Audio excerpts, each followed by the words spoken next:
Migo, nakasulay na ba mo panglaya sa sapa bisag perting inita? Hala migo, kung wala pa mo kasuway, panuway mo. Nya hala migo, kini video tanawa kay tudluan ti ka kung unsaon pagluto sa karpa.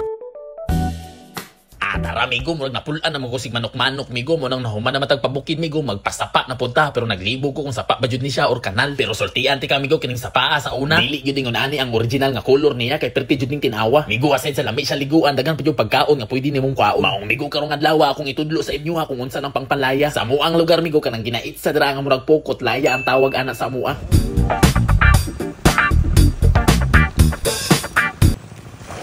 Kita ka to migo, saktong timing og panghiring, las tamang paggunit sa laya. Unya migo, dungagan pa yun ng perfect nga pagkaitsa, aw automatic migo makaisda yun ta diraa. Migo, tulo ka itsa, tulo ka tilapia. Ya migo, dili lang kay tilapia ang pwede na to makuha diraa sa paa ha. Kay migo ka lang sa paa, pwede ta makakuha diraa og uwang, kasili, tilapia o karpa o bisag unsa migo, basta kay kugihan lang ka na mangita nila.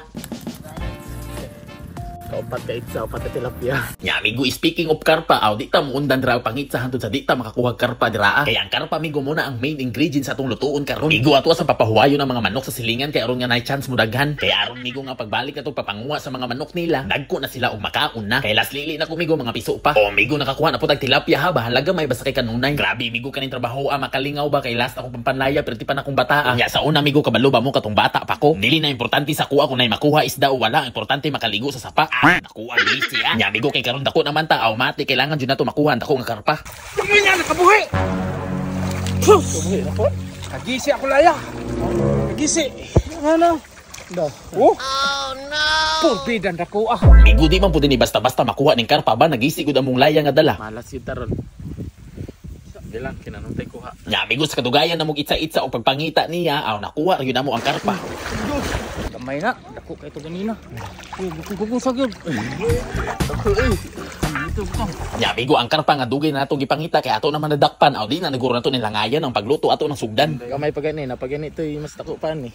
Migo magamay og madako importante magsugod at tagluto. Nya migo after ginato na mahinluan ang lamas ato ng andamon at saluy abumbay og ahos ragud atong ilamas ana niya. Nya migo pagkahuman ang isda atong hiwa-hiwaon kay ato pa ning prituhon. Kabalo ba kamigo nganong giprito nako ni siya kay kining klaseng isda amigo perti daw ning langsaha. Nya prito ang isa sa pamaagi aron mawala ang langsa ani niya migo. Kabalo ba kamigo sa tinuod lang first time jud ako muluto aning isda. Kay di maguganahan mo gunit og karpa migo ba kay grabe jud niyang langsaha. Pag human ato prito dira amigo aw mangandam sa taning pangtuno ha. Kay nilabog nga karpa man atong style sa pagluto ani niya. Na amigo gimingaw naman hinuon ko tong sika nga buhulan na mo kagud ba. Na nang uwag dira ati wasod na nato ning luto ta kay maragutom na. Ato ra nagisahon tanan tong lamas nga atong giandam kaganina. Nya katong karpa nga atong giprito isunod na to migo. Dayon mo tanga gamay tuyo migo. Nya ang duga sa sika ay dali ang tuno di ay migo. Migo ayo kalimutan butangig paminta at sal nya pabuto na to magbukal-bukal. Nya migo sabay butang sili gamay. Nagtubod ang akong laway ay migo ato na ning haonon kay ato nang sugdan ang pagkaon. Nya migo nakabalo naman kaon sa nang pampanlaya og pagluto sa karpa no. Ay matik magkaon sa inyong gwapong amigo kay maragutom na jud kaayo. Nya migo kita-kits na punta sa next video.